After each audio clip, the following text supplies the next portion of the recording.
Welcome to the Learning Pines YouTube. We hope this video helps.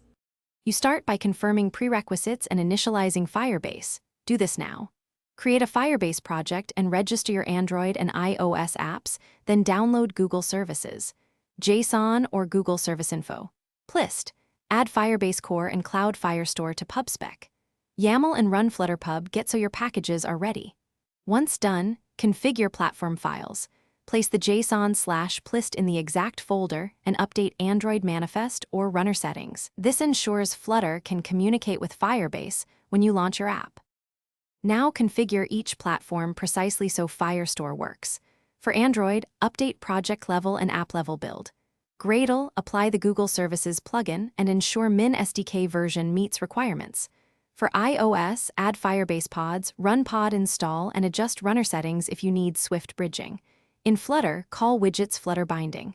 Ensure initialized, then await Firebase. Initialize app in main. Dart, this guarantees initialization before any Firestore calls. Once initialized, create a Firebase Firestore instance, and you're ready to read and write collections and documents. Finish by implementing CRUD and testing thoroughly. Use Firebase Firestore. Instance, collection your collection, doc ID, set, to write and snapshots, or get, to read, streams handle live updates. Start with test rules, then tighten security rules before production. Use the Firebase emulator suite to avoid quota issues while developing. If something goes wrong, inspect console logs, verify Google Services files are in place, confirm package versions, and ensure the emulator or device has network access. This single check